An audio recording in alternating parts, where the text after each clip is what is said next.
Multicore processors are now found in almost all computing devices, from mobile phones to the largest supercomputers, creating new possibilities and new challenges for programmers. KTH professor Mats Brorsson teaches a course in programming multicore systems, offered to KTH students, and as a commissioned course for industry. Here, he talks about why multicore processors have become ubiquitous and what participants will learn in the course. Tell us about yourself and your background. Well, I'm a farming boy from the beginning, but professionally I have an electrical engineering master's from Lund University. This is where I learned how to build and program computers, and I followed up with a PhD in computer engineering from the same university. Why did manufacturers go over to multicore processing instead of just continuing to raise the clock frequency? That had been working very well for years. Yes, it had. That was very, very convenient for programmers because they could just continue writing the software, and relying on the next generation of processors would improve the performance. Well, the reason for going multicore was pure physics. The main reason was clock frequencies. Clock frequency increasement led to thermal problems. The chips became too hot. It seems like the whole computer industry went over to multicore processing in a very short time. How did that happen?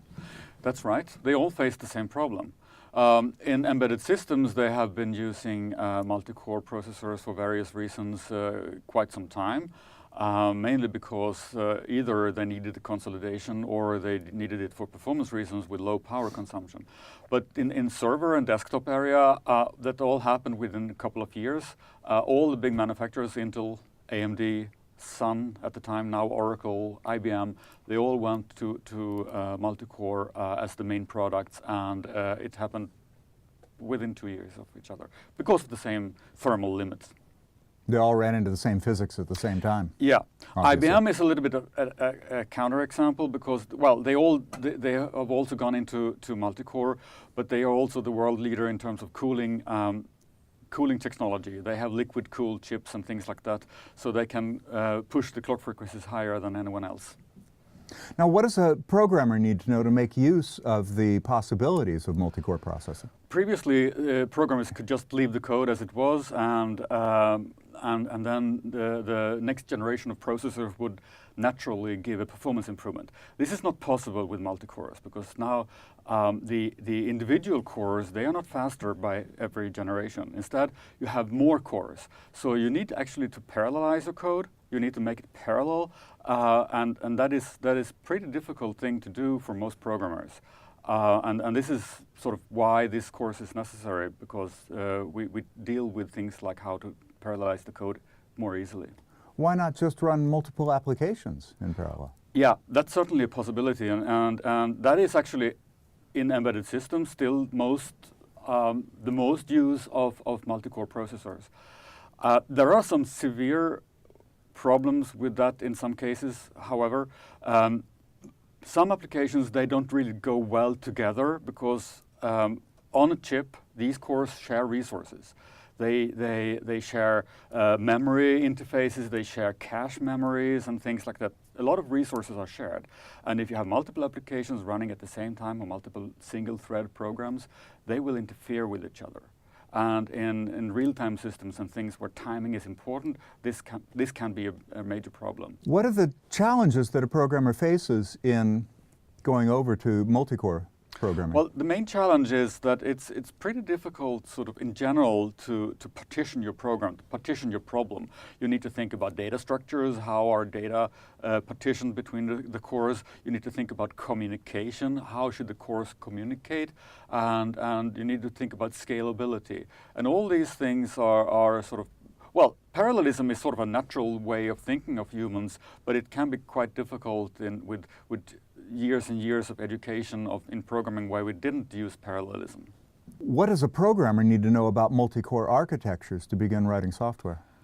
To write the best performing software, all programmers should know quite a bit about architecture. You need to utilize the memory structures on the chip the best way possible. And with multi-core processors, this only becomes more important. you have more kind of structures to think about how they interact and so on. So the more you know, the better performing software you can write.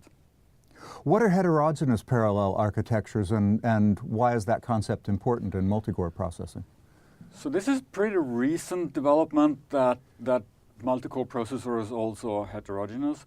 There are many ways in introducing heterogeneity. For instance, you can have data parallel accelerations like vector units and things like that.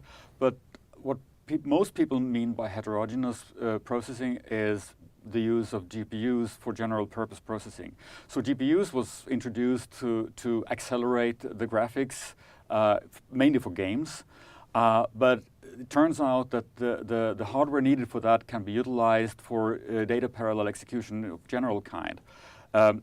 It makes the programming even more difficult, but it's important in order to get the best performance PowerPoints for certain software. Why don't we have compilers that can automatically parallelize programming and make it easier on the programmer? It's been tried for a long time, and if you ask compiler vendors, they will say they will tell you that you can buy one of those.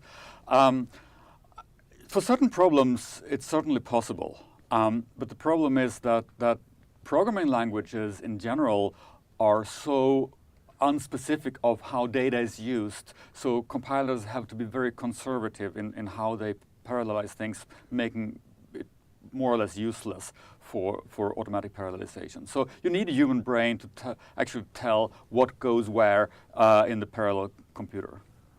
Tell us about this course now. What will the people who take this course know by the time they're done?